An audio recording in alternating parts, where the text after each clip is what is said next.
Halo Malaysia, selamat pagi, salam sejahtera Malaysia. Malaysia kita punya, cintai Malaysiaku, kita jaga kita. Sebelum kita mulakan berita hangat pada hari ini, untuk anda yang baru pertama kali, silalah untuk sudi tekan butang subscribe, like dan share. Sila juga tinggalkan komen anda kerana setiap komen anda amatlah dihargai. Berita hangat hari ini daripada channel ini, Denyut nadi suara rakyat bergema terus-menerus di dalam channel ini. Setiap hari kita membawakan berita-berita terbaru yang pastinya dinantikan oleh seluruh rakyat Malaysia. Kita akan mulakan berita kita. 1, 2, 3. Berita mula sekarang. Salam sejahtera Malaysia. Kita sudah mengetahui keputusan bahawa Najib Razak dikekalkan hukumannya 12 tahun penjara dan 210 juta denda. Tuan-tuan dan puan-puan yang dihormati sekalian, sejurus selepas beliau mengetahui bahawa beliau bakal masuk penjara, akhirnya Najib Razak memberikan kata-kata kenyataan. Daripada Malaysia kini, 23 Ogos jam 5.09 petang. Bertajuk Kekuasaan Kehakiman Ditekan ke Atas Saya.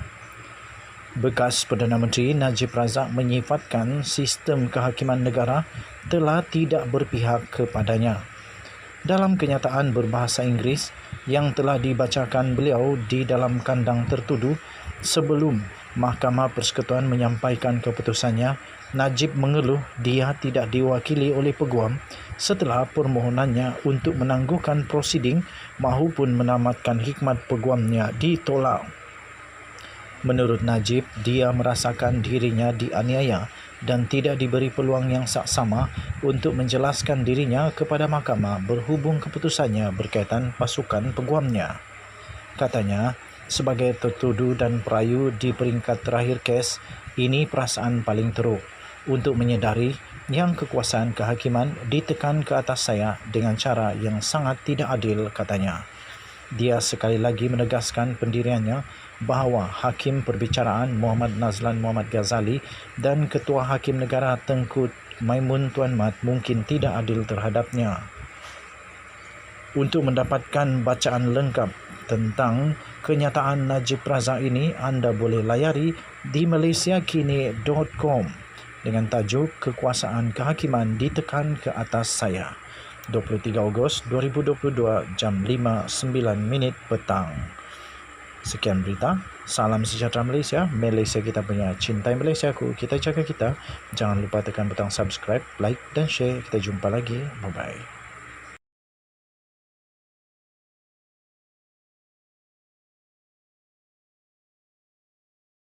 Salam sejahtera Malaysia, selamat petang tuan-tuan dan puan-puan. Denyut nadi suara rakyat terus bergema di channel ini. Baru tadi saya jumpa dengan beberapa orang kawan. Kami minum kopi bersama-sama sekejap je. Sebab semua sibuk mengambil anak di sekolah. Lagipun kita kerja makan duit yang halal lah, halal untuk kita, yang sesuai untuk kita. Tak payahlah nak kaya sangat sampai perlu untuk curi duit ke apa, tak payah. Itu dosa pertama. Kedua, itu tak baiklah. Tak baik kalau mencuri wang yang bukan hak kita. Okey, jadi kami sempatlah berbincang tentang penarikan diri Tun Tengku Maimun, Ketua Hakim Negara. Salah seorang rakan saya memberitahu dan saya setuju dengan apa yang dia kata. Dia kata di hakim, di Mahkamah Persekutuan, hakim itu 5 orang, bukan 1 orang. Jadi kenapa Najib Razak takut sangat dengan 1 orang? Kenapa dia lupa kah Mahkamah Persekutuan ada 5 orang? Okey, jadi dia bagilah senario. Kalau main bola, gol dia itu yang dikira menang. Kalau 1-0, macam mana pun tipisnya menang tetap menang. 2-0 menang, 3-2 pun menang. Jadi dalam kes ini katanya, kenapa Najib takut sangat dengan seorang hakim, sedangkan yang buat keputusan 5 orang hakim? Kalaupun Tengku Maimun, katakanlah contoh saja, yang Najib takut beras sebelah, tapi ada 4 hakim yang lain yang boleh menyanggah. Kalau 4 hakim lain kata Najib tak bersalah, dia tetap menang. Andai kata Tengku Maimun dan ada seorang lagi hakim yang kata Najib salah, dan ada 3 orang hakim kata Najib tak salah, Najib menang. Yang dia takut sangat dengan seorang hakim, saya pun tidak pasti kenapa. Demikian kata kawan-kawan saya. Betul jugalah. Hakim bukan 1 orang, bukan 3 orang. Kali ini 5 orang hakim. Jadi yang Najib perlu kalahkan bukan 1 orang, tapi 5 orang. Dan pokok pangkal akar kepada segala-gala bukan tentang hakim. Sekarang perbicaraan ini, rayuan terakhir ini adalah tentang uang 42 juta ringgit masuk ke akaun Najib, digunakan pecah amanah, pengubahan uang haram, dan rasuah. Itu yang perlu dihujahkan sebenarnya. Tapi tak tahu kenapa pasukan peguam bela Najib mahu sangat seorang ini ditukar. Andainya ditukar pun dengan seorang yang favorable kepada mereka, 1 orang yang favorable kepada Najib Razak dan pasukannya, 1 orang, dia tetap kalah 4-1. Kalau 4 orang hakim lagi kata dia bersalah. Jadi tuan-tuan dan puan-puan, harus diingat dan difahami bahawa Tun Tengku Maimun tidak mempunyai kuasa mutlak seorang diri. Dia tidak boleh berkata Najib salah kalau 4 lagi hakim yang lain kata tak salah. Kalau 4 hakim yang lain kata tak salah, dia tetap menang dan tak bersalah. Jadi nak takut apa?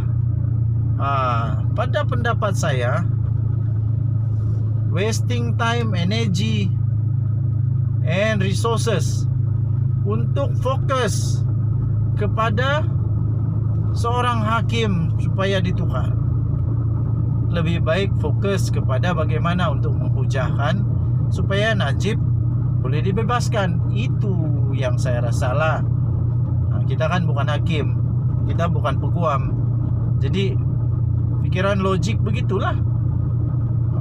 Kalau tidak logik, anda tahulah macam mana. Aduh, denyut nadi suara rakyat terus bergema di channel ini. Kamu kasih komen, kamu punya pendapat. Apa pendapat kamu dengan perkara ini? Najib boleh menangkah kalau ketua hakim negara ini ditukar? Najib bolehkah lepas diri dia kalau ada hakim ketua panel hakim baru untuk rayuan ini? Saya pikir entahlah, lepas ini apa pula? Adakah hakim-hakim yang lain pula akan dikorek sedalam-dalam seperti mana ketua hakim negara ini juga? Tak tahulah. Okeylah tuan-tuan dan puan-puan yang dihormati sekalian, saya sudah sampai destinasi saya. Dia salah driver kan. Tapi kita makan duit halal. Kita makan duit halal. Yang penting halal. Sikit halal, banyak halal. Tapi jangan mengambil yang bukan hak kita. Akhirnya tupai akan jatuh ke tanah juga. Denyut nadi suara rakyat bergema di channel ini. Kita jumpa lagi. Bye bye Malaysia.